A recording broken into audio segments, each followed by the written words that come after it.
salam, he is going to have the power to interpret dreams. And with this, he will go on to achieve a lot of things through the favors of Allah subhanahu wa ta'ala.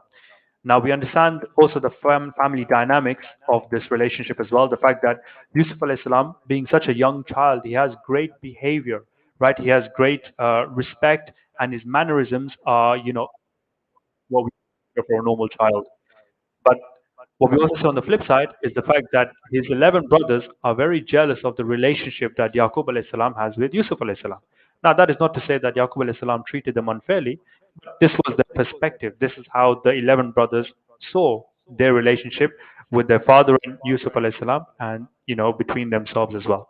So through this jealous and this envy, they wanted to get rid of Yusuf alayhi salam. They thought if we get rid of him, then, our father's attention will only be on us.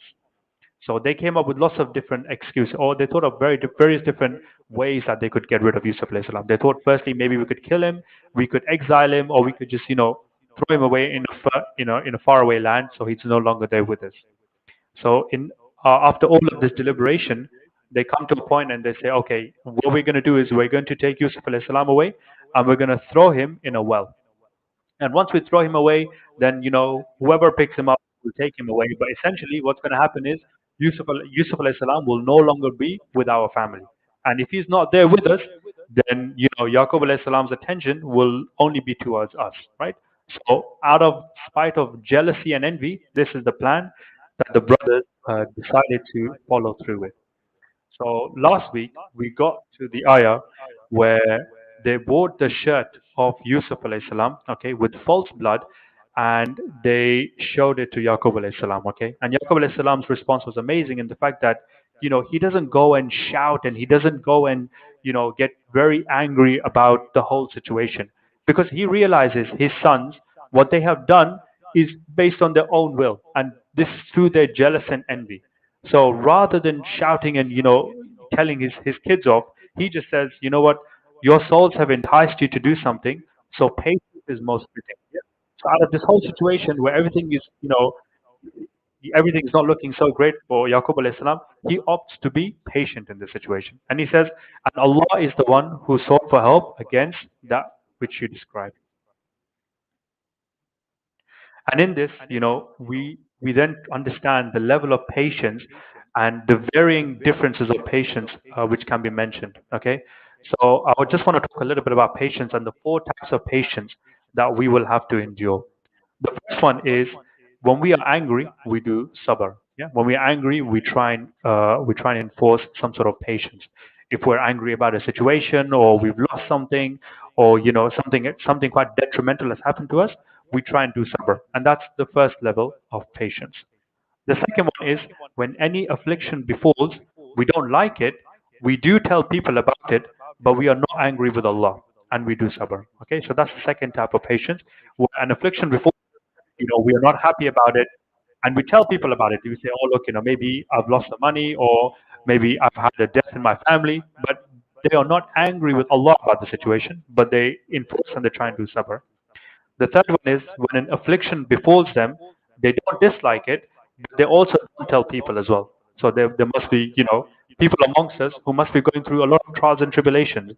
Obviously, they don't dislike it, but they also don't tell people, and they try and remain patient during the situation. And the highest level is when affliction befalls you, and we are actually thankful to Allah because we understand that through this our sins will also be removed. So that's the highest level of patience. And this is the level of patience that Yaqub alayhi salam showed in this situation with, losing Yusuf alayhi salam, and the lies which were told by his brothers, by his sons, apart. Sorry.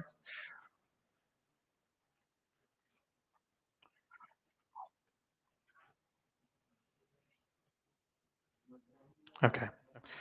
So if we carry on from the next verse, we realize that Yusuf alayhi salam has now been left at the bottom of the well. And the next verse says, and there came a company of travelers. Then they sent their water drawer, and he let down his bucket. He said, good news, here is a boy. And they concealed him, taking him as a merchandise. And Allah was knowing of what they did. So in this scene, this is how the plan, Yusuf alayhi salam's brothers had planned this out, right? So they had left Yusuf alayhi salam at the bottom of the well, and they made their own way back. So now we're looking at the situation of Yusuf alayhi salam, right? And the first thing that we can notice is that this water drawer that was sent, to get some water, he put his own bucket down. So usually, if you go to a well, there is always a bucket and there's a rope that you can use, and you can, put it down and you can get some water. But the fact that he had to use his own bucket shows that, in fact, the brothers had actually cut the rope off and they had taken the bucket with them as well. Yeah, just to show that, look, there was no way Yusuf alayhi salam was going to escape from this. So they had sent their scout to find some water, and he lowered his own bucket. And if you look from the ayah as well, once he sees that, once he draws that bucket out and he sees Yusuf alayhi salam, he sees a little boy, he says, "Good news, here is a boy." And they concealed him.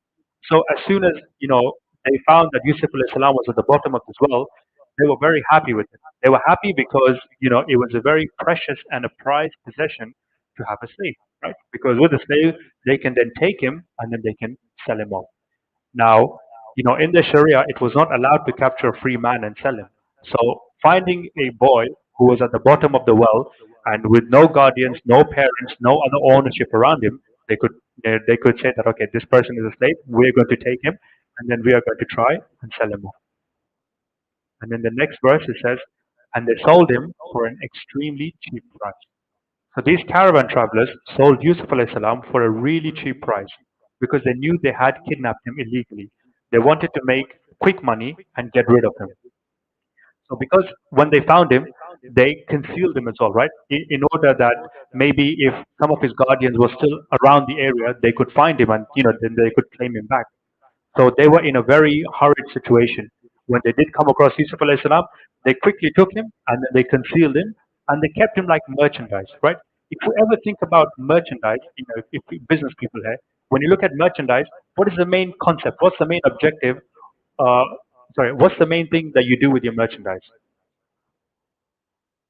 Yeah, with merchandise, we just try and sell it, right? So as soon as we have it, we don't want to keep it with us. We just want to get rid of it. Yeah, we want to have some sort of exchange where we can get money and then we can sell that product off. So that is essentially what their concept was with Yusuf alayhi salam. They had him, they didn't want to keep him for too long. They just wanted him there, so then they could just get rid of him, right? Get rid of him and get some exchange for it as well.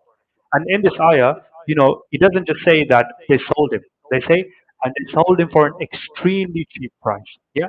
When you think about business and negotiation, usually it's both the parties, and they want to have an equal share of it, right? If you're selling a product, you want to be at least sell that for a good amount of money, where you can at least cover your, you know, cover your costs in that sense.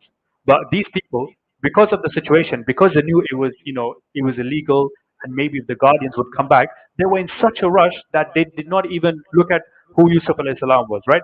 They just said, okay, there's this person, and if you want to buy him, you can take him. And you can take him for the cheapest price. Essentially, they just wanted to get rid of him.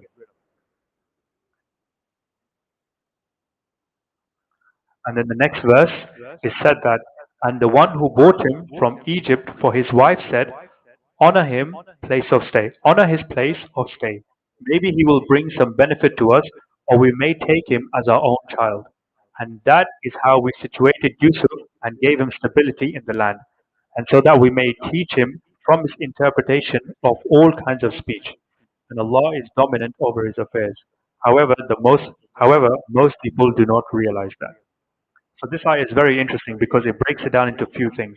First and foremost, it answers the question as to why the Israelites moved to Egypt. And this is established because a person then buys Yusuf alayhi salam and then he takes him to Egypt. The man then tells his wife to make his place of rest comfortable. In other words, treat him nicely and give him all the needs. So if we look at this, we know that Yusuf alayhi salam was sold off as a slave, right? Now, what happens in that era if you were to buy a slave, right? The main purpose of a slave is to fulfill the people's responsibility in the house, right? So if you buy a slave, you'll say, okay, when you come here, I need you to clean the house, or I need you to look after this, or I need you to herd the animals and whatnot, right? But that is not the case. That is not what mentioned here, right? As soon as Yusuf alayhi salam is bought, okay, the man who buys him, he tells his wife, honor his place of stay, right? So don't make it seem like he is going to be a slave Rather than we honoring him, rather than him honoring us, we will honor him. Yeah. So we can see like how that's completely different to how a normal situation where a slave might be taken away. And then this man was at the rank of Aziz, meaning he was a noble minister, and one just below the king. He is the one who purchases Yusuf, and he senses in Yusuf something above and beyond the ordinary. Now, the person even who bought Yusuf alayhi salam wasn't just an ordinary layman, right? He was Aziz. He was the one, he was a noble minister, a politician, you can say, right? Who was just below the king. So you can understand, the power and the affluence this person has within the community. And he says this to his wife. He said, look, honor him and make his stay comfortable. So from this, we can also understand, and then he also furthermore goes on to say that maybe he will bring some benefit to us, or we may take him as our own child. So going from the fact that he was bought as a slave, then Aziz then mentions that, look, we will honor his place of stay, and maybe he will bring some benefit to us. If you look in the beginning ayahs of Surah Yusuf, the way Yusuf alayhi salam, how he talks to his father, we understand his mannerism. We know that he's a young child, but he's very mature for his age. His mannerisms is excellent, is above and beyond. So these traits, they come through to Aziz, and he sees this. So he understands that, look, if we have this child, at least he will bring some benefit to us. And if that's not the case, then at least we can make him our own child. Right? And then he says that, and that is how we situated Yusuf and gave him stability in the land. And that is essentially how Allah subhanahu wa ta'ala looked after Yusuf alayhi salam, right? And he took him from a place where he was with his fathers but despised by his brothers, and he was then thrown at the bottom of the well, not knowing where he was going to be. But then essentially Allah subhanahu wa ta'ala made him to be with a family who was a politician, who had a great position in society, and in that he gave Yusuf alayhi salam stability in his life.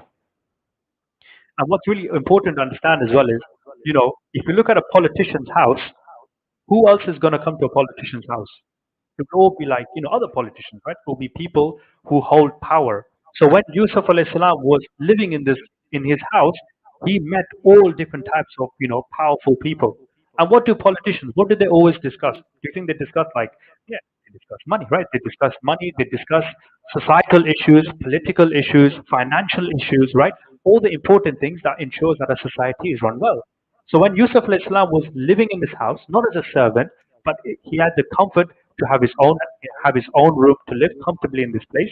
He was being made aware of everything that was happening around him, right? He was listening in to what Aziz was saying, and he was being privy to all of these conversations that was taking place. So he wasn't just living comfortably in this house, but rather he was also gaining worldly knowledge, right? Which was really going to benefit him. And we can say that this was all Allah's plan. This really shows that if we had tawakkul in Allah and put our trust in Allah, then we would resign ourselves to His decree and command. Because if we look at Yusuf alayhi salam's life, we know that he went through so many ups and downs, right? Lots of tribulation. And what tends to happen when we go through our own tribulations is we think, oh, you know what, Allah's abandoned us. That's it. I've gone through an affliction, and Allah, He just abandoned me. But this just goes to show that Allah was always with Yusuf alayhi salam, right?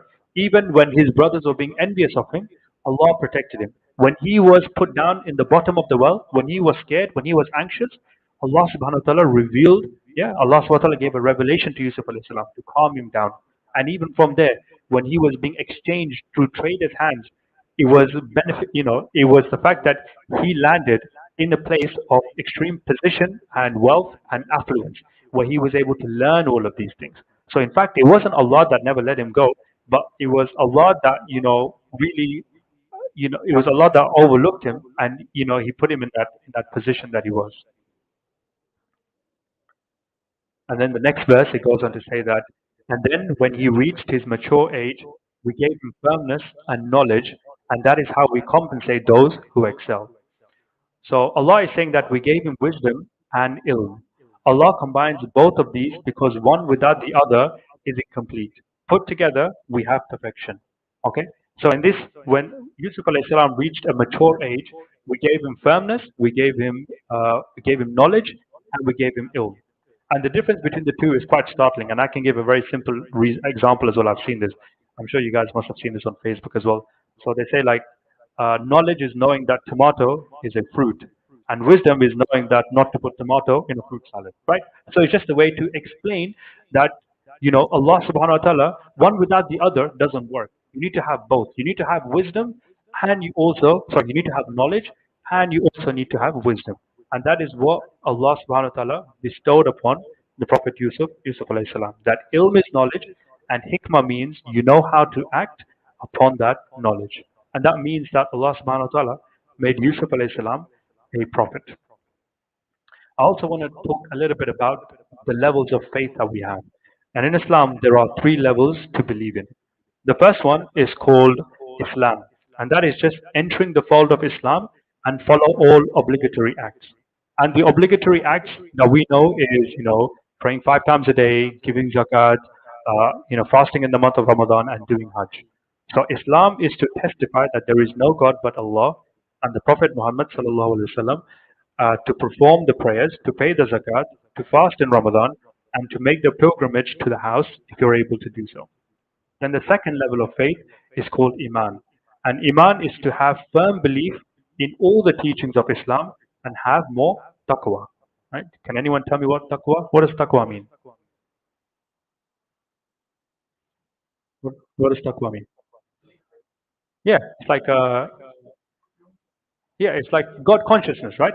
Yeah, taqwa is God consciousness.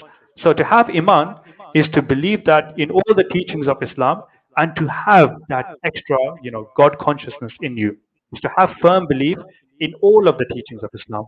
And all the teachings of Islam is to believe in Allah, is to believe in His angels, His books, His messengers, the last day, and to believe in the divine destiny, both the good and the evil thereof. And the last level of faith is called ihsan.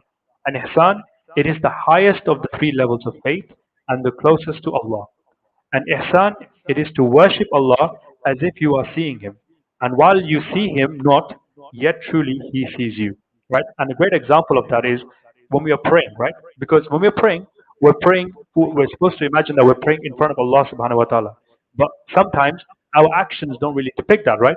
Some of us, we may just pray, like we call it like ninja fast, right? We just stand up and we just pray Allah Akbar, and then we just get it done very, very quickly. But if we had the thought in our mind that, look, we are praying in front of Allah subhanahu wa ta'ala, if you had that consciousness, you would pray very, very differently, right? But that again is to differentiate the three levels of Iman or the three levels of faith, which are mentioned in Islam. And what this means is that when you strive to be righteous, Allah will bless you with wisdom and knowledge. Have the taqwa of Allah, and Allah will give you more ilm. And so this ayah is not just to say that, we only excelled Yusuf alayhi salam in his wisdom and in his ilm as well. This is to say that even we can do this as well. But we need to strive to be righteous. And if we are righteous, then Allah will bless us with wisdom and the right knowledge as well. And further in turn, this will give us more taqwa in Allah subhanahu wa ta'ala. All right. And I think inshallah, I'm going to stop here for the moment because the next session goes into the next stage of the story. And inshallah, I would like to cover that in a bit more depth and detail, inshallah, tomorrow. So I'll finish the session here. If there are any questions, I'm happy to answer them. Okay. All right. In that case, I'll finish the session here. Jazakallah khair for listening. Assalamu alaikum wa rahmatullahi wa barakatuh.